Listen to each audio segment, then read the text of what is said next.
Tell me now, you muses, who have your homes on Olympus. For you who are goddesses are there, and you know all things, and we have heard only the rumor of it, and know nothing. Who then were those who were the chief men and the lords of the Danaans? I could not tell over the multitudes of them, nor name them, not if I had 10 tongues and 10 mouths, not if I had a voice never to be broken, and a heart of bronze within me, not unless the muses of Olympia, the daughters of Zeus of the Aegis, remembered all those who came beneath Ilion. When the ancient Greek poet Homer wrote these words in the oldest of European tales, he was striving to recall historical events that took place perhaps 600 years before he was born. At the time when he spoke of wide-ruling Agamemnon, the city of Mycenae was in ruins, sparsely inhabited. Only the faintest glimmer of its glorious past could still be seen in its cyclopean walls. Yet the men of that misty age would go on to dominate the imagination of their descendants for thousands of years, immortalized not only in the tales of Homer, but in the marvelous artifacts that they left behind. We know them today as the Mycenaeans, but who really were they? Where did they come from? And what happened to them? In October of 2023, I traveled to Greece to help answer this very question. I prowled museums and explored ancient Mycenaean sites, some of which are very famous, but others are almost forgotten amongst a sea of more popular tourist destinations. Join me as we explore genetics, mythology, archaeology, and the ancient sites themselves to discover the Mycenaeans. If you go abroad to Greece or anywhere else, your internet region will be determined by your present location, and local laws and the local language will affect your search results, and even things like the App Store. Now, sometimes this can be mildly annoying, but in other cases, major sites like YouTube are not accessible in certain regions, and thus the ability to be able to change your region is very important. And so a VPN service like Surfshark, which is kindly sponsoring this video, is a great option. Now, Surfshark will increase your privacy and security, especially with their added antivirus feature. But the ability to change your region has other interesting implications. So if you are engaged in intensive language immersion, if you want to learn a language very quickly and absorb as much as you can, you want to immerse yourself in that language. So if you're planning a trip to Greece, you're trying to cram as much Greek as you can actually use Surfshark to change your region to Greece, even though you have never left home, and your internet will begin to function as if you were in Greece. And one of the great things about Surfshark specifically is that it's very easy to use, even though it has a lot of extra features, like the antivirus, like alternative identity, because it's all on a single, easy to understand interface. Now, if you go to their website and use the code FORTRESS, then you will get an additional 6 months of service free. This is only good for a very limited time. So if you're watching this at a later date, perhaps it's no longer available. I'd like to thank my friends at Surfshark for sponsoring this video. And now, let us begin. As with many native peoples of Europe, the Greeks can trace an important part of their ethnic roots to a group who dwelt on the steppe lands of Eastern Europe during the Neolithic and early Bronze Age, known as the Proto-Indo-Europeans. Though the timeline and details are still not well understood, it is likely that when these steppe pastoralists expanded south into the Danubian plain of modern Bulgaria and Romania, a local linguistic grouping developed there. This would have been the ancestor language to Greek, Illyrian, Paeonian, Thracian, and others. Linguists generally think that this Proto-Greek language had developed by around 2200 BC, occurring sometime after a large group of these Balkan Indo-Europeans moved further south into what is now northern Greece. These Proto-Greeks would carry on many social forms and beliefs of their Proto-Indo-European ancestors.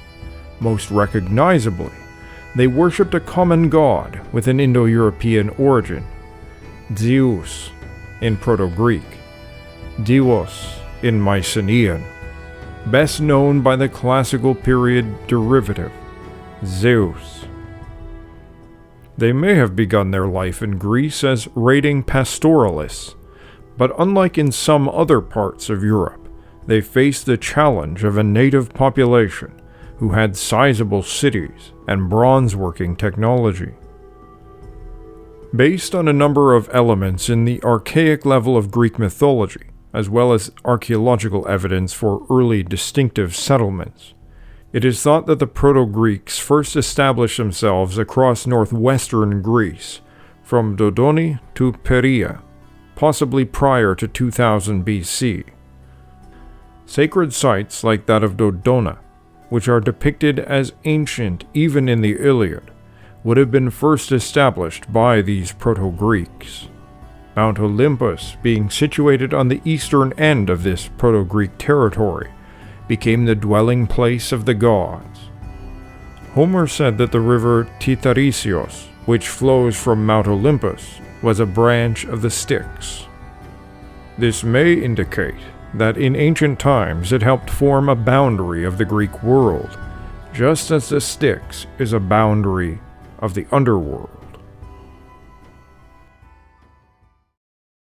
The timing of the spread of the Proto-Greeks further south is difficult to determine. Some have viewed the destruction of the House of Tiles in Lerna, dated to around 2200 BC, as marking the arrival of the Proto-Greeks in the Peloponnese. There are similarities elsewhere in Europe.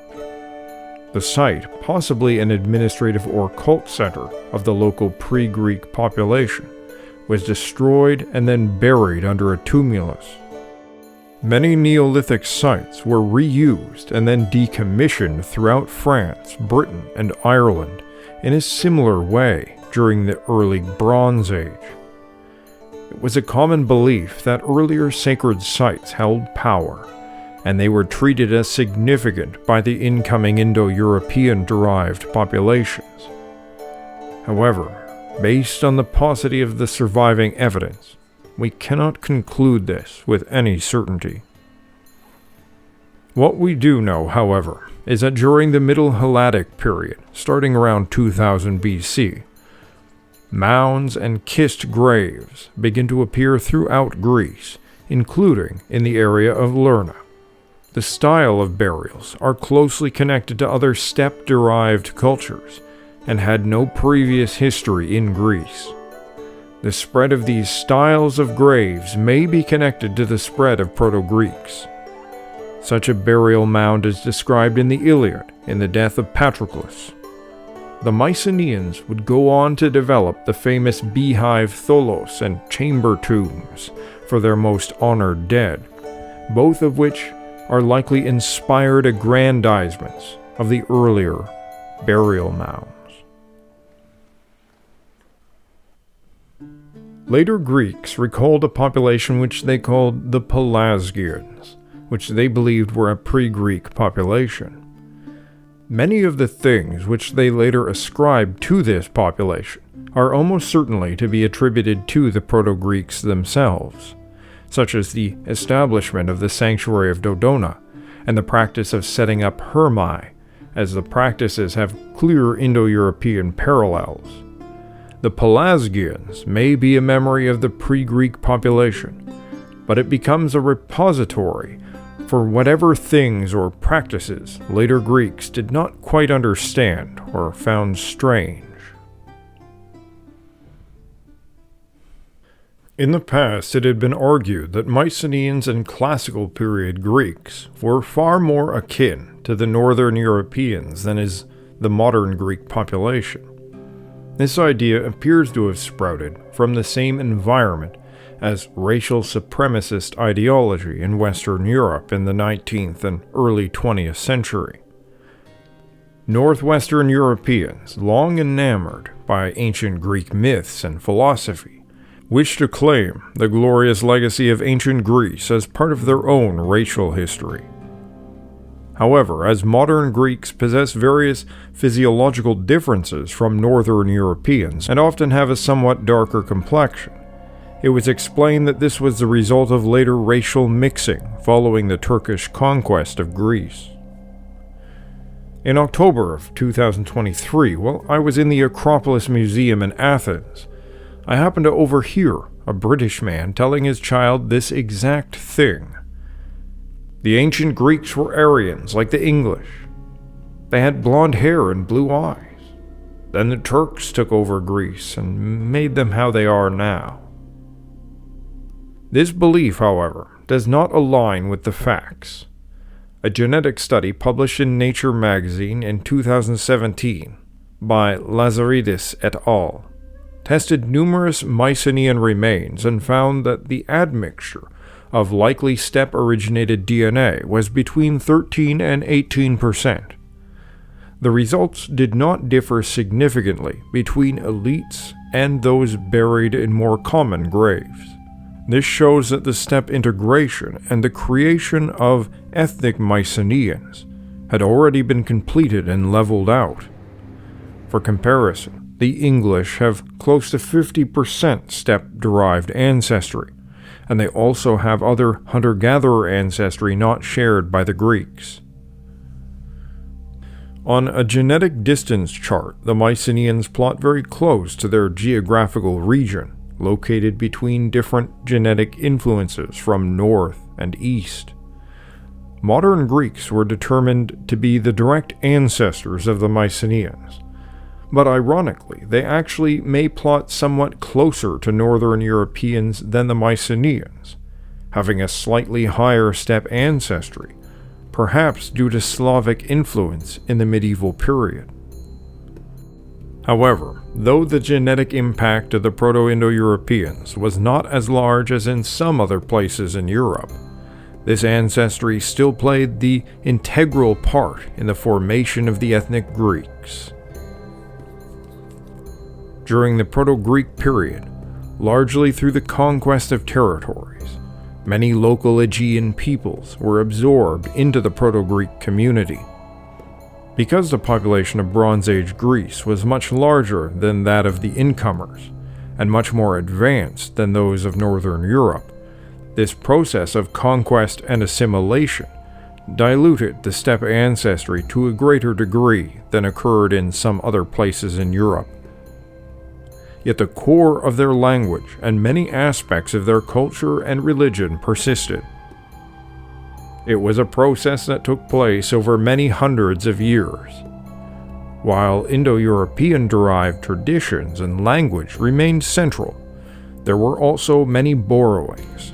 Some deities, such as Aphrodite, are very likely of a pre-Greek origin, etymologically connected to the Canaanite goddess Astarte, and it is likely that Zeus and other gods of Greek origin were also fused with local pre-Greek cults and took on local pre-Greek forms in some places, while in others a more Indo-European nature emerges.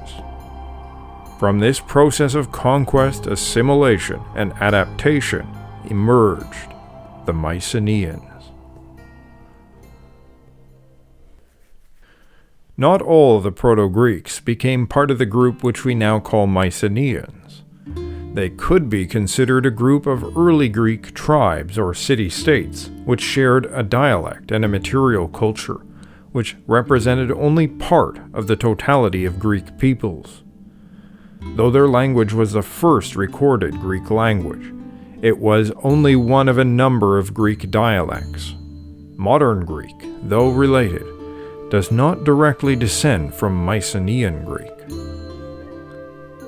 Mycenaean was not a term used by the people to refer to themselves, but a name ascribed to them by modern historians and archaeologists, based on one of their most important centers of power, Mycenae. While some believe it to be a name of pre-Greek origin, ancient Greeks believed it was related to a word for mushroom or a sword pummel, a name given to it by Perseus, according to Pausanias. While there, I spent a good deal of time observing the site from just beyond the walls. It's located on a hill almost perfectly situated between two mountain peaks, with cliffs and steep slopes on three sides. Of all the Mycenaean hilltop fortresses, it has one of the most dramatic natural defenses. Yet, with some imagination, it is possible to see why they might have named the hill after a mushroom. The ancient poet Homer told a different account.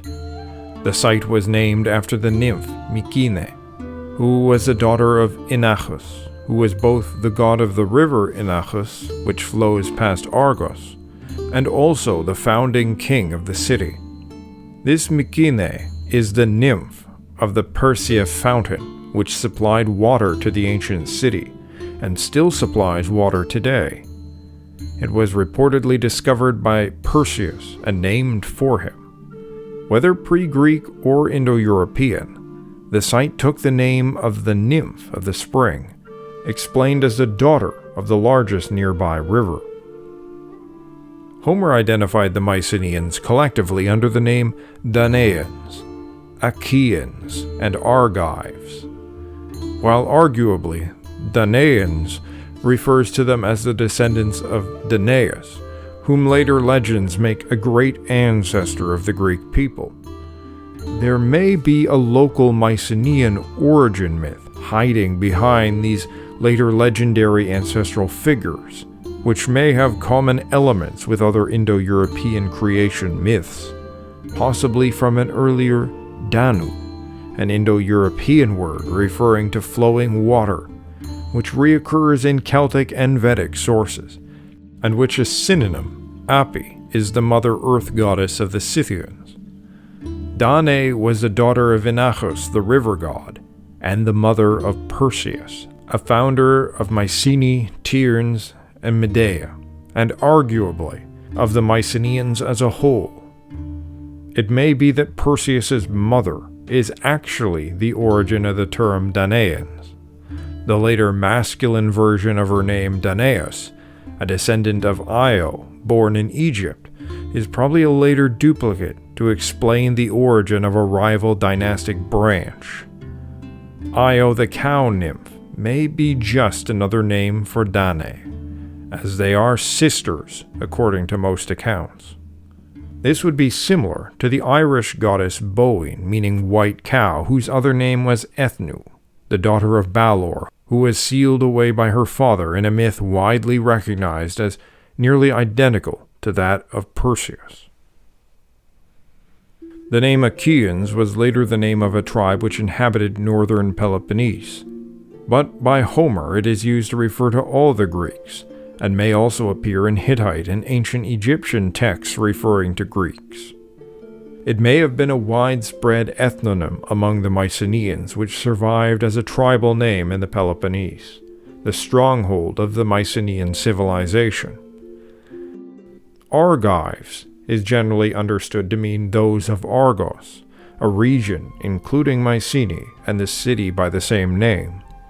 Argos means white or bright, cognate with Sanskrit Arjuna, Latin Argul, from Proto-Indo-European Herg.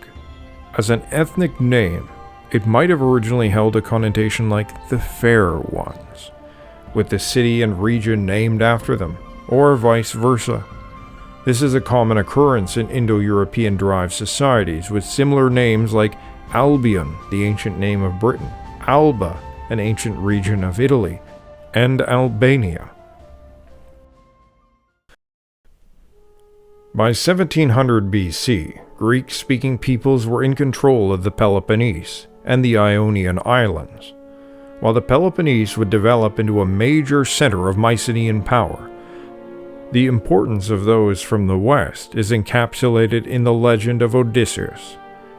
Before around 1700, the Greeks appear to have been relatively small tribal communities, But after this, there is a rapid development of centralized power and a concentration of wealth that allows for the building of great palaces and fortified sites, which marks the dawn of the Mycenaean period.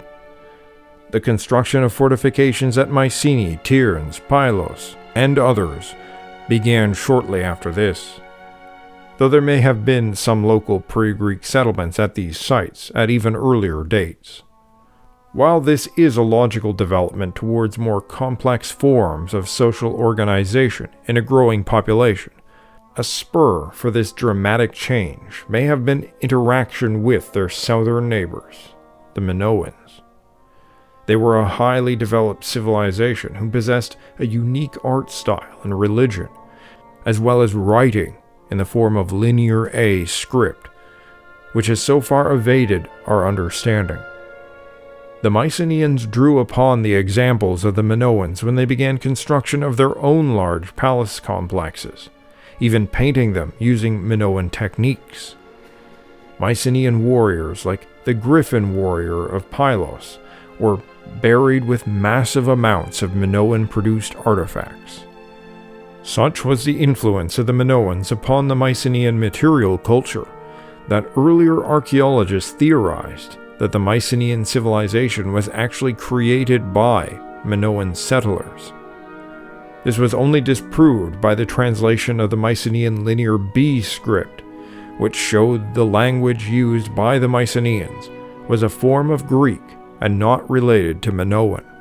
Minoans and Mycenaeans also differed genetically, with Minoans not possessing any steppe ancestry, but instead more recent Anatolian ancestry. While many recent theories put forward a more pacifistic view of a dynamic social, cultural, and economic synchronization between the Mycenaeans and Minoans, I believe that an older and cruder model is far more likely, given historical parallels elsewhere, as well as the image presented of the culture in the Iliad. The early Mycenaeans may have engaged in practices similar to medieval Vikings. They certainly practiced trade, but they may also have been raiders when it suited them. This is, after all, how they are presented in the Iliad and the Odyssey, raiding and enslaving the eastern coast of Anatolia. Impressed by the wealth and grandeur of the Minoans whom they frequently raided, the Mycenaeans imitated their material culture, partly by taking it during raids, and partly through the enslavement of artisans and workers. Local Mycenaean artists learned their techniques while also localizing their styles, making them far more geometric and abstract.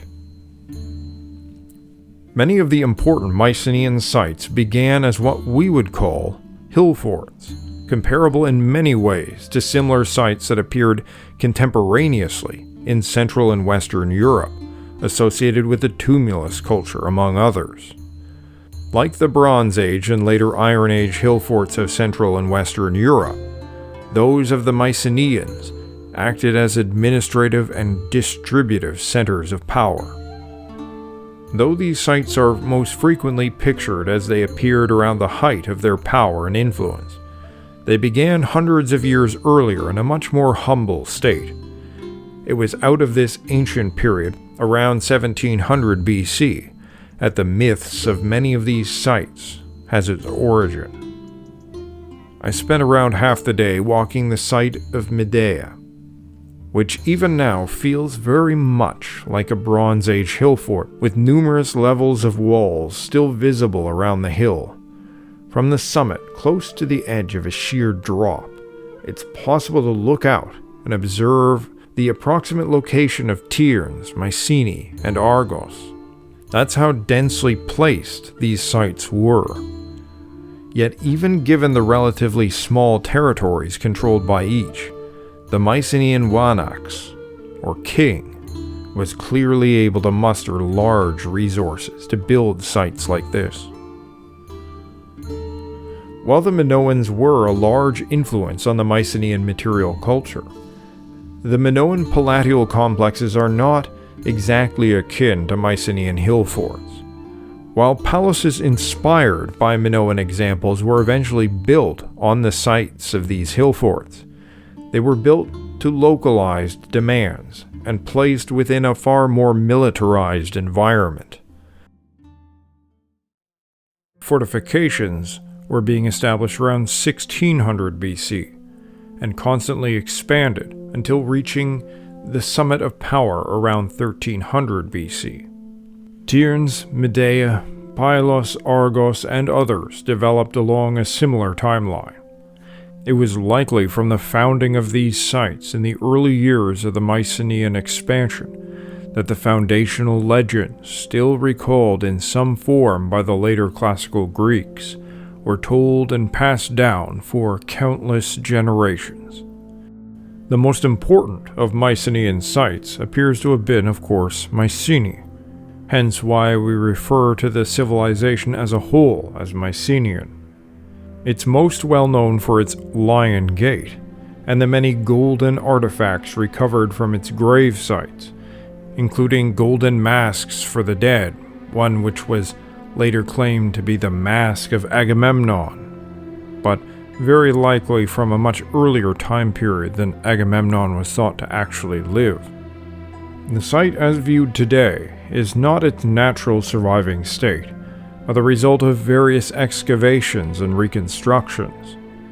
Some excavations, such as those undertaken by Heinrich Schliemann in 1874, are very controversial due to his methods. Aside from the formidable walls, part of the foundation of the Megaron are preserved, the heart of the Mycenaean palace where the king sat, likely making decisions in the presence of the gods who saw all through the sacred flames. The so-called Tomb of Agamemnon appears to look out over the site. The dome of the tomb was the largest dome built anywhere in the world before the Roman invention of concrete, over 1,000 years later, proving that the Mycenaeans were not simply a warrior society, but had an exceptionally high degree of engineering genius. Greeks from the classical period, whom we look back at in awe for their great construction works, were themselves awed by the work of the Mycenaeans, which was far more intact during their day. They describe the walls of Tiryns and Mycenae and other Mycenaean sites as being constructed by the Cyclopes, hence the term Cyclopean walls. While walking the site, I was conscious of the fact that I was standing in the footsteps of so many legendary figures. Perseus sat there as king, and of course the wide-ruling Agamemnon, after being driven out to Sparta by his uncle, would return to reclaim the kingship of his father Atreus. Even if we say these figures are only legend, they represent the great kings of the Mycenaeans, from whom sprung up amazing tales still told today. While a far less traveled site, Medea represents perhaps the third best preserved of the Mycenaean fortresses. It was the residence of Electryon, the son of Perseus and Andromeda, and his wife, Anaxo, which may be a feminine version of the Mycenaean title Wanax, meaning king, making her name mean queen. They were the parents of Alcmena, the mother of Heracles. Possibly the site is related to the word Meda, meaning to rule over, found in the name of Electryon's mother, Andromeda, man-ruled. Though it has undergone far less reconstruction, excavations have helped to reveal many of its massive Cyclopean defensive walls, established by Perseus or his son, depending on the myth. There are also the outlines of a megaron and palace structure. As you can see from the footage, when I toured the site, it was partially overgrown with grass and weeds. I spent several hours there, and besides the lone worker at the booth, the only living thing I came across was a very large snake. Granted, it was the off-season, but compared to Mycenae and Tiryns, the place is deserted, yet it boasts what I feel is a superior vibe.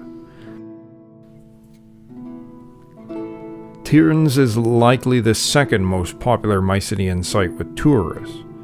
Its impressive reconstructed walls certainly invoke awe, but in reality it is only a dim shadow of what it looked like at the height of its grandeur.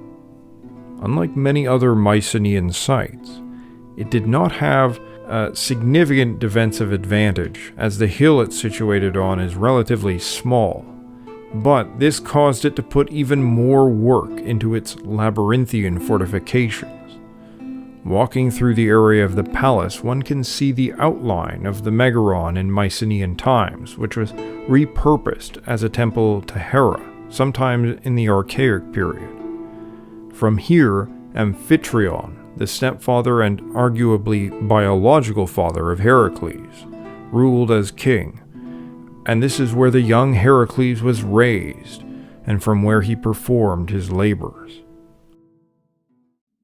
Perhaps lesser known is that Argos itself had a Mycenaean acropolis, what is now known as Larissa Castle, which stands dramatically atop the mountain overlooking Argos, visible throughout the region, was once a Mycenaean acropolis.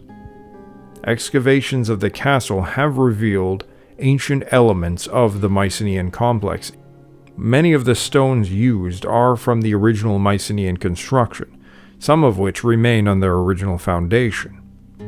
It was a highly defensible location, but unlike Mycenae, did not benefit from a nearby spring, relying instead on the creation of large reservoirs. Due to so much later building activity on the site and its constant use from the Mycenaean through the Roman and medieval, many of the details of the original Mycenaean layout are not known. But based on later mythology, Argos was likely to have been a significant site as well. Of course, there were also sites to the southwest, on a ledge overlooking modern Sparta. This is Sparta!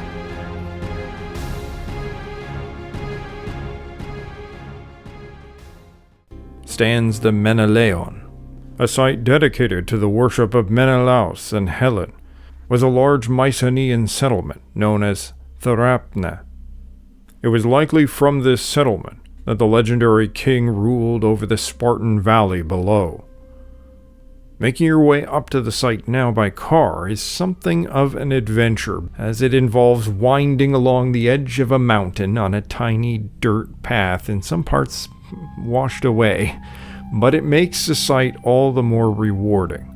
Excavations reveal a megaron built around 1450, and the nearby hills have turned up further evidence of Mycenaean settlement.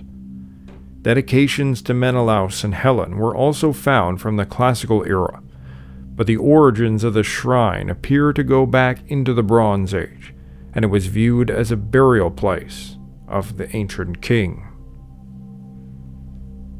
Further southwest is the site of the Palace of Nestor, arguably the best preserved of the Mycenaean palaces.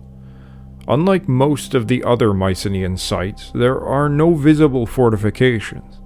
Perhaps they were later dismantled and have not yet been identified, or it may never have had any.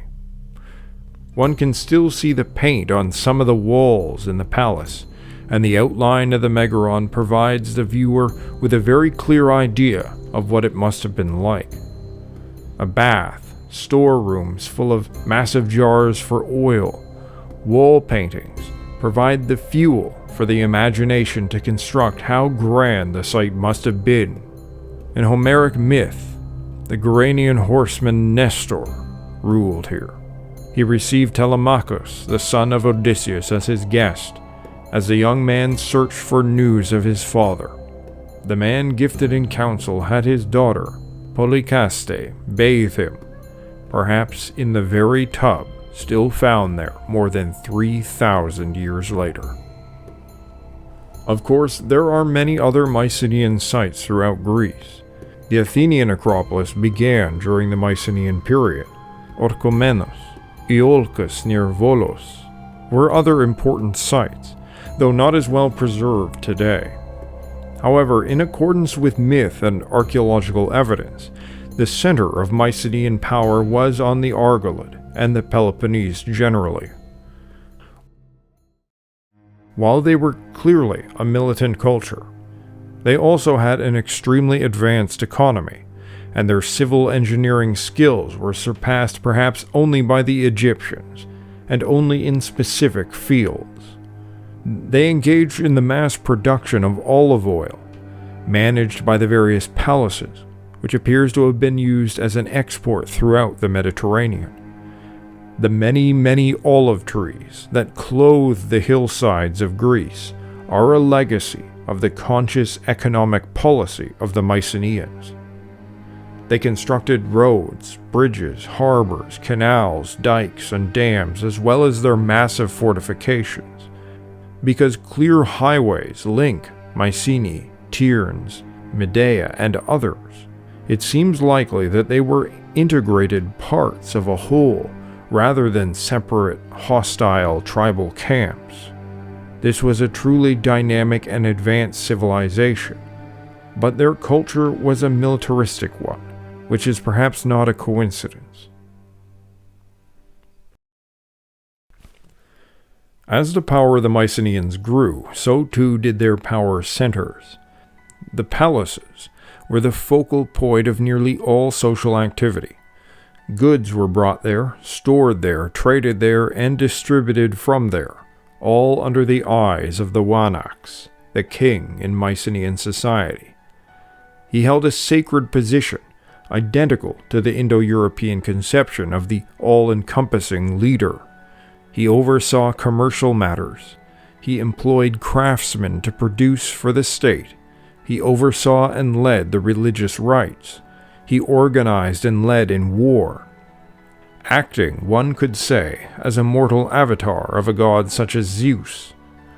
This grand figure of the divine and an all-encompassing king was diminished after the fall of the Mycenaeans, but it was still recalled by Homer in the Odyssey, when Odysseus says, "You are like some blameless king who upholds righteousness, as the monarch over a great and valiant nation. The earth yields its wheat and barley, the trees are loaded with fruit, the ewes bring forth lambs, and the sea abounds with fish by reason of his virtues, and his people do good deeds under him."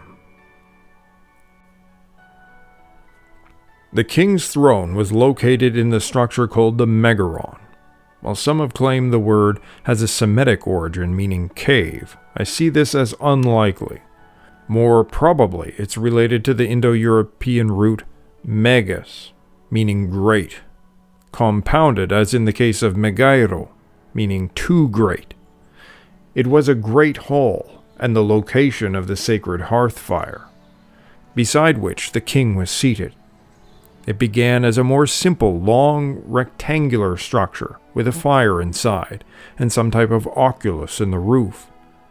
Around the fire were in a number of cases wooden pillars. The entrance, supported and decorated by columns, was designed for a sacred procession and formed the basis of the later pronaos and naos of classical Greek temples, which continued the style even over 1,000 years later. Its appearance was remarkably recalled by Homer in the Odyssey, when he describes Odysseus coming before his wife in disguise, with the light of the fire gleaming off the pillars. The Megaron was in effect a Mycenaean temple, and served as the basis for the design of all later Greek temples. But rather than housing a static image of a god, the king sat in the god's place. A mortal conduit, perhaps, to the divine. Greek kings of the post-Mycenaean period are called basileus. In Mycenaean, this is guasileus, and was the title of a lower-level administrator, not a king. The change in word use may give us clues as to what occurred during the collapse of the Mycenaean civilization, with local functionaries taking power upon themselves. In classical period Greece, the Mycenaean word for king, wanax, or in later Greek, anax, was only used by Homer and other poets to refer to the ancient Mycenaean kings, or as an epithet of a god. This likely shows the highly sacred and reverential connotations of the word, and ultimately the position that these ancient kings held in Mycenaean society.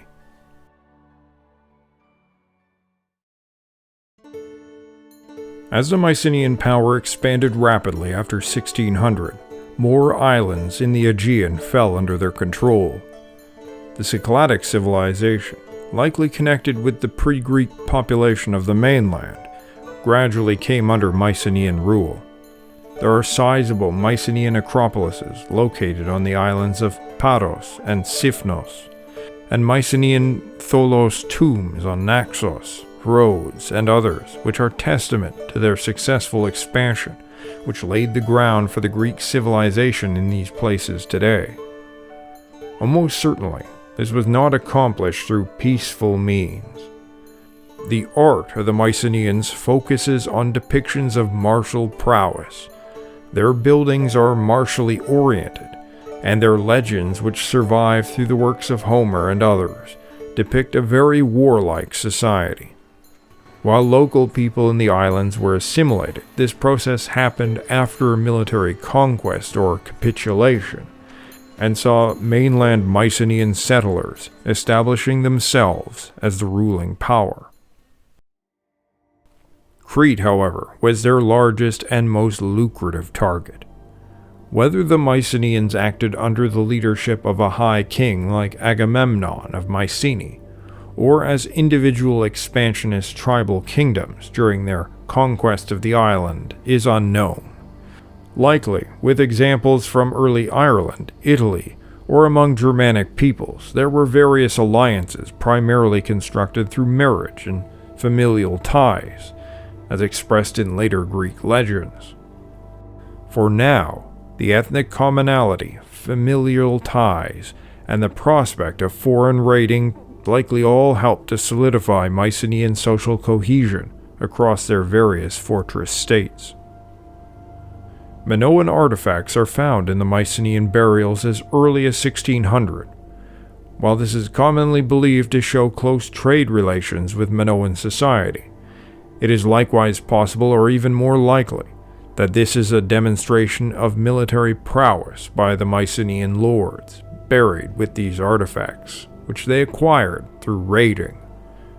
This may be why the elite are specifically buried with a preponderance of Minoan artifacts. They may be intended to show not only material wealth, but the martial achievements of the deceased by burying him with items taken from his enemies. On Crete itself, there is archaeological evidence that this Mycenaean raiding was not just theoretical. While the belief that Minoans did not engage in war or have any type of army is an exaggeration, they do not appear to have been nearly as focused or as prepared for war as the Mycenaeans. Following the rise of Mycenaean power, however, the Minoans begin building defensive watchtowers along the coasts and along critical roads. Investigation has shown that a number of these towers were destroyed in fires. They built fortifications also along the seaside town of Gornia to protect the town against raids, but it didn't save them. Gornia fell, along with the rest of Crete, sometime around 1450. The date is made based on the destruction layer of several Minoan sites during the same year, showing that Gornia and Knossos suffered significant and seemingly intentional destruction. After this period, Linear A, the language of the Minoans, ceases to appear, replaced by Linear B, the script adopted from the Minoans, which records the Mycenaean language. Crete and the Minoans had been conquered.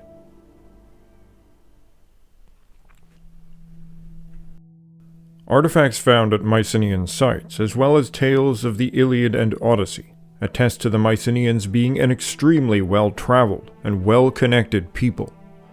Their geographical knowledge expanded beyond Anatolia, the Levant, and Egypt, to include much of southern Europe and the Black Sea coasts of Bulgaria, Romania, Ukraine, and Russia.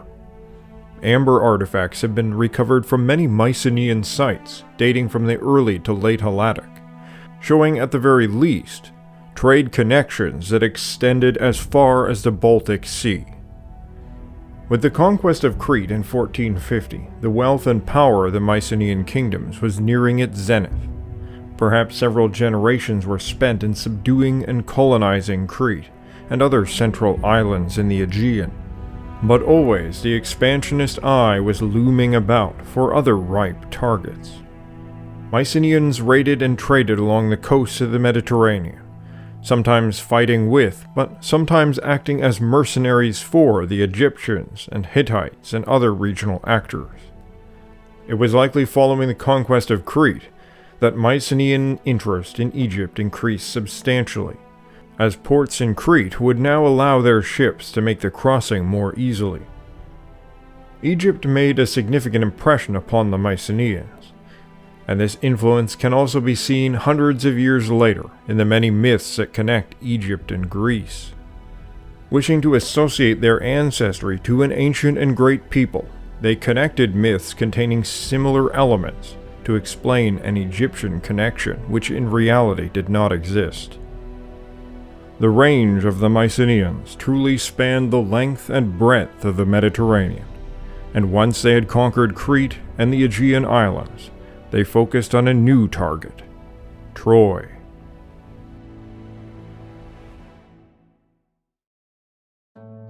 Heinrich Schliemann is famous and, in archaeological circles, somewhat infamous for having discovered and excavated the site of Mycenae and Troy, otherwise known as Ilios or Ilion in ancient Greek. While he is often credited for having the kooky notion that the tales in the Iliad recorded real information, he was hardly alone in this belief. He was just a rather wealthy and motivated example of a commonly held opinion, though perhaps somewhat out of fashion among historians or the so-called intellectual elite. While not every detail contained in the Iliad corresponds to a physical reality, the locations and general theme are based in reality. Ilion and its war are no exceptions. The city of Ilios, or Ilion, was known as Wilusa in Hittite texts. The Homeric Greek name is a transliteration of Wilusa into Mycenaean, and comes from actual Mycenaean knowledge of the city. The same region appears to be identified in Hittite texts as Truissa, Troy. The reason for the two names is likely related to a kingdom name versus the city name, but which is not known. As the Mycenaeans expanded east, settling islands near the coast of Anatolia, they would have encountered the Trojans. The epic of the Trojan War likely encapsulates decades, possibly centuries of conflict, with the Mycenaeans raiding the coasts of Anatolia, taking treasure and slaves, just as described in Homer's account. However, the specific focus on the Trojans may have had a wider purpose. The city of Ilios was located at an extremely advantageous position, at the entrance to the Dardanelles Strait, which would have allowed them to control the movement of ships in and out of the Black Sea. Constantinople would later play an identical role slightly further north on the Bosphorus. Troy was a wealthy kingdom which had established massive fortifications, and one possible source of that wealth might have been the control of shipping on the Dardanelles. Not only might the wealth have attracted the eye of the Mycenaeans, but their control over trade routes, which the Mycenaeans may have wished to capture for themselves. The location is nearly exactly as Homer described it. The beach where the Danaans camped is there, the burial mound of Patroclus, the wide plain before the walls of Ilios, the river. Of course, he poetically embellishes, but one can indeed match the scenes described in the work with the actual geography of the site. Excavations of Troy by Heinrich Schliemann were disastrous, making a mess of the stratigraphy of the site. The rich artifacts he found there are thought to be from an earlier time period than the assumed date of the Trojan War, around 1300 BC. But then, of course, if the site was attacked and plundered by the Greeks, we would expect to find only whatever riches they didn't find at that time, which would be things buried long before. So that doesn't prove that Troy wasn't rich or powerful at the time. There is evidence for wars in the stratigraphy, and likely one or more than one were associated with the Mycenaeans. Given that we have so much evidence that corroborates Homer's tale, it is justified, I think, to speak of a king Agamemnon, son of Atreus, of Odysseus of Ithaca, even Achilles and his Myrmidons. Of course, the details of their lives are another matter, but such lordly men roughly corresponding to their legends might well be true. The power of the spoken word in historical memory is very often overlooked and downplayed by modern historians. It's said that one should apply the 4-generation rule, that no information survives 4 generations.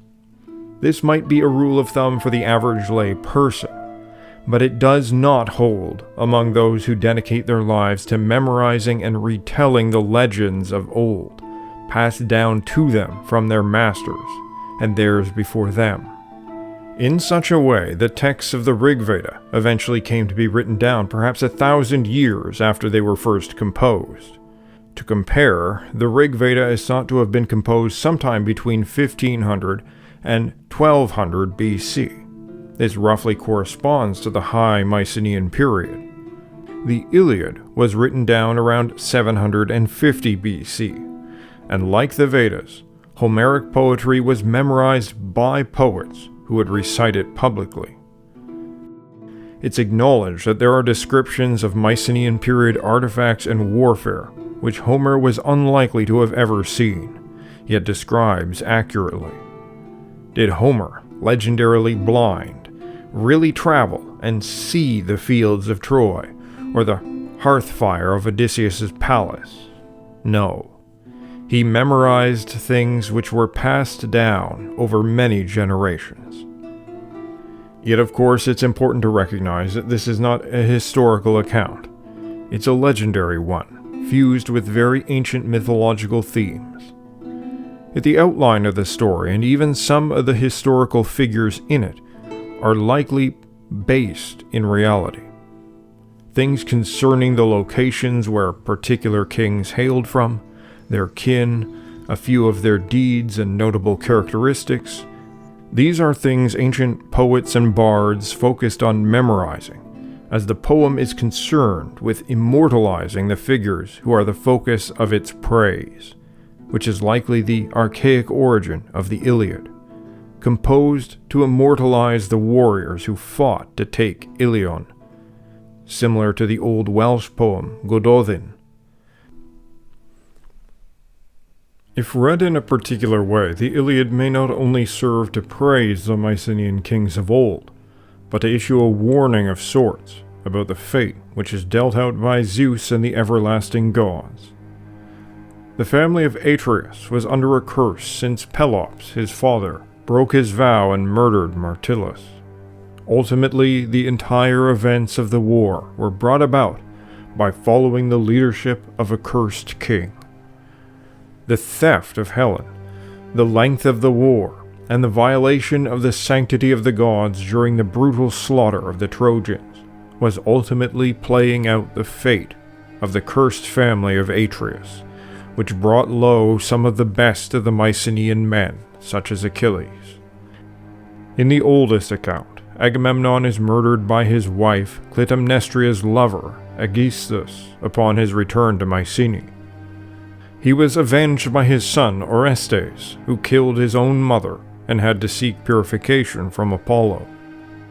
The line of Mycenae is ended when Tisamenus, the son of Orestes, is killed by Chrestophontes, a descendant of Heracles, part of the Heraclidae who were expelled from the Peloponnese after the death of Heracles. Together with their Dorian allies, they seized control of the Peloponnese and ushered in a completely new dynastic era. The legendary timeline thus records a steady and swift decline of Mycenaean power following the War of Troy and its eventual destruction. This matches with the collapse of the Mycenaean civilization, which can be seen on the archaeological level, with the destruction of nearly all the palace sites, not all of them at exactly the same time, but within close proximity to 1200 BC. It's possible to see the foreshadowing of this downfall laid out in the events of the Iliad, and the fate of the family of Atreus as representing the leadership of the Mycenaean world. Following 1200 BC, the great palaces of Mycenae, Tiryns, Medea, and Pylos are all in ruins. Many of them were dramatically burned to the ground. Yet often there is no evidence that this was the result of military defeat. The population diminishes, the knowledge of writing disappears, art enters steep decline. The palace, which had been the center of Mycenaean society, was no more, and the Wanax, who had ruled from his throne beside the central hearth, became a thing of the ancient past, recalled in epic tales. This period following 1200 BC is known as the Dark Age, and it lasted till around 800 BC, just prior to Homer writing down the Iliad, in the newly created Phoenician-based alphabet. Some think that infighting among the Mycenaean lords led to a mutual destruction. While such internal strife certainly should not be discounted, it fails to explain a significant question. The major later dialects of classical Greece were broadly Aeolic, Doric, and Ionic. None of them are direct descendants of the Bronze Age Mycenaean Greek dialect.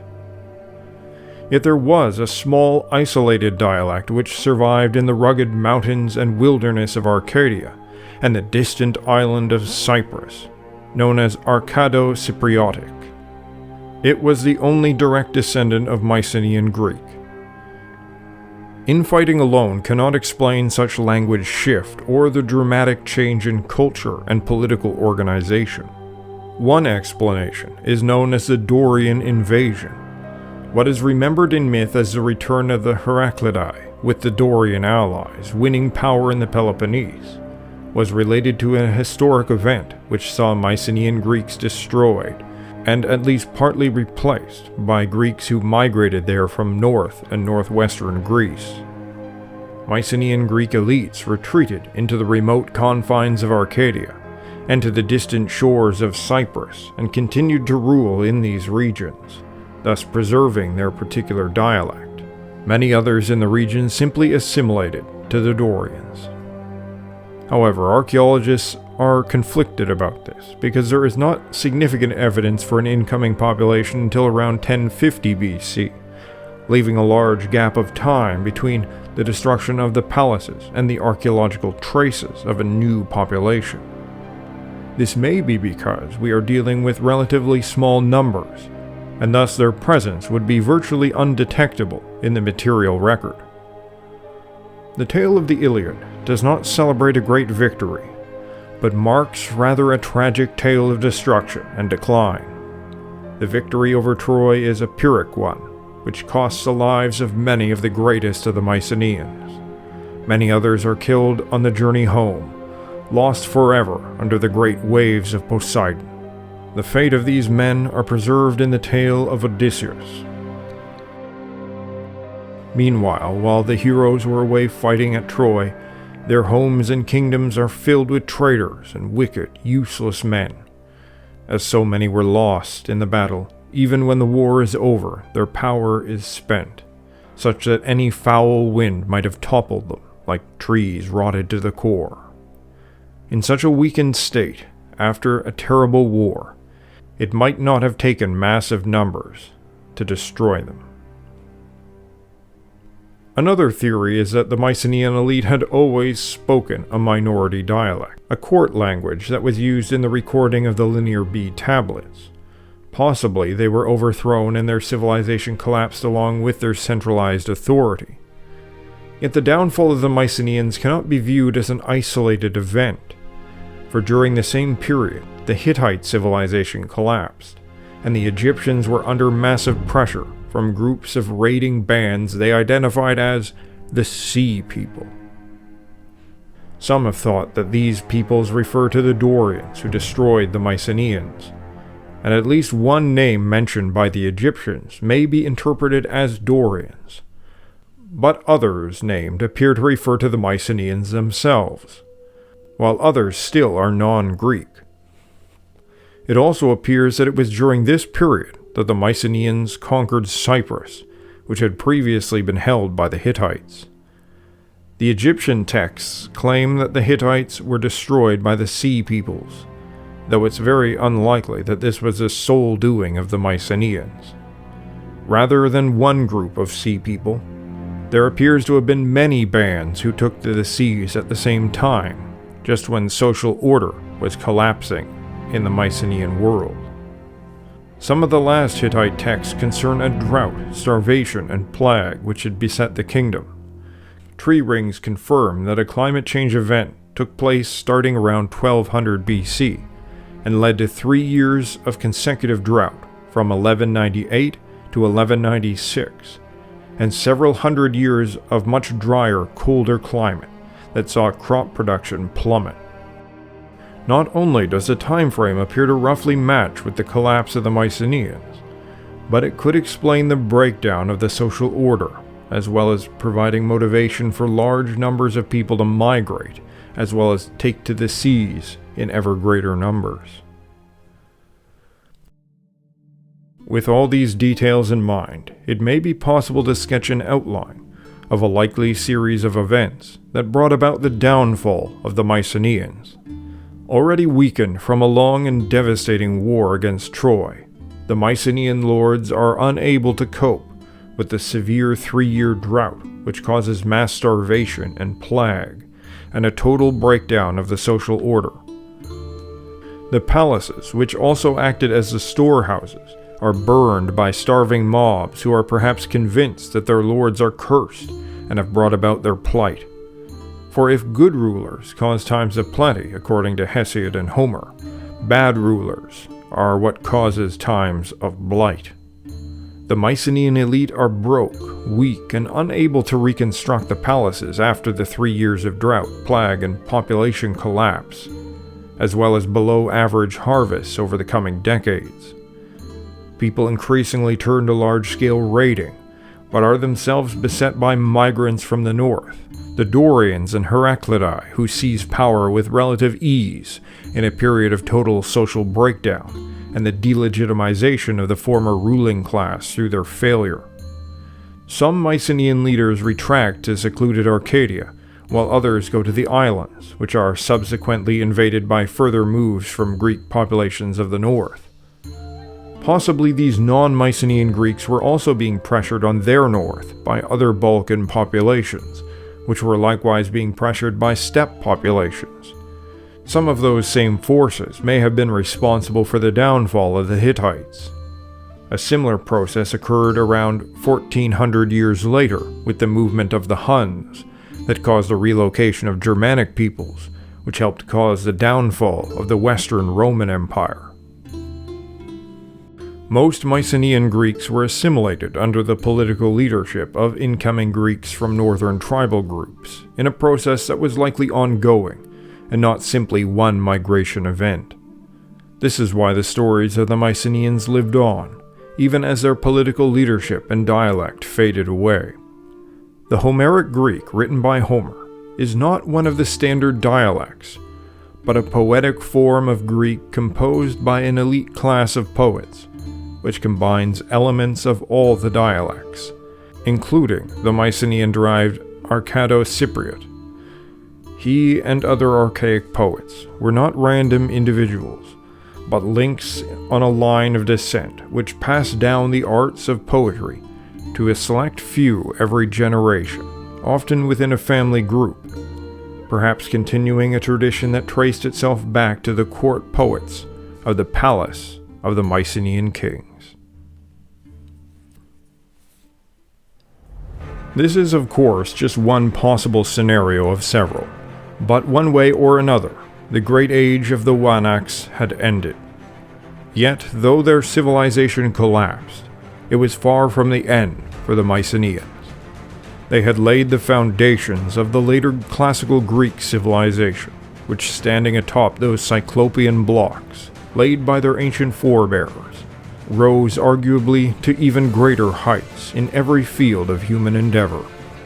They were inspired by the tales of wide-ruling Agamemnon, wily Odysseus, and all the great gods of Olympus, to strive for excellence and to be remembered for eternity.